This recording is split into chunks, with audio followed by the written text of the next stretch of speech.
Immaculate Heart High School, graduating class of 2020. For the past couple weeks, I've been planning on saying a few words to you for your graduation.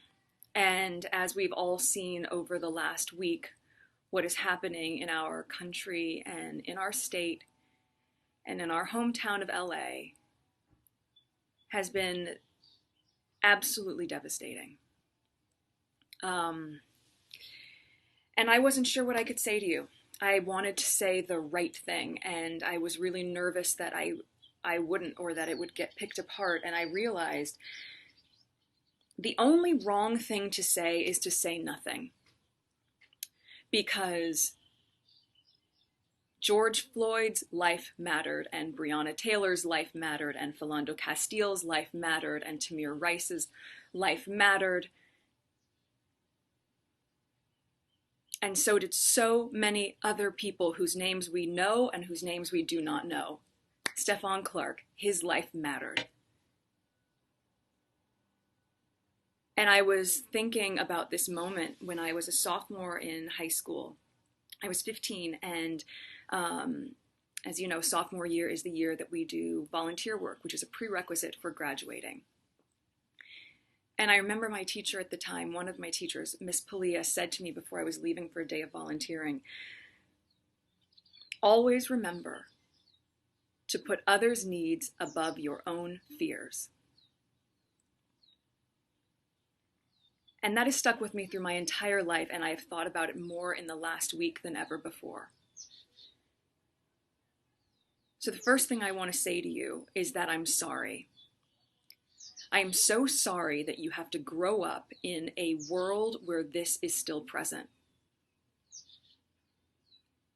I was 11 or 12 years old when I was just about to start Immaculate Heart Middle School in the fall, and it was the LA riots, which was also triggered by a senseless act of racism. And I remember the curfew, and I remember rushing back home, and on that drive home, seeing ash fall from the sky and smelling the smoke and seeing the smoke billow out of buildings and seeing people run out of buildings carrying bags and looting. And I remember seeing men in the back of a van just holding guns and rifles. And I remember pulling up to the house and seeing the tree that had always been there completely charred. And those memories don't go away. And I can't imagine that at 17 or 18 years old, which is how old you are now, that you would have to have a different version of that same type of experience. That's something that you should have an understanding of, but an understanding of as a history lesson, not as your reality. So I am sorry that in a way we have not gotten the world to the place that you deserve it to be. The other thing, though, that I do remember about that time was how people came together. And we are seeing that right now. We are seeing that from the sheriff in Michigan or the police chief in Virginia. We are seeing people stand in solidarity. We are seeing communities come together and to uplift. And you are going to be part of this movement.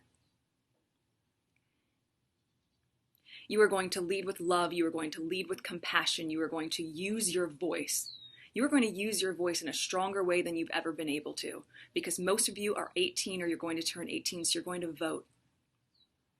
You are going to have empathy for those who don't see the world through the same lens that you do, because with as diverse and vibrant and open-minded as I know the teachings at Immaculate Heart are, I know you know that Black Lives Matter.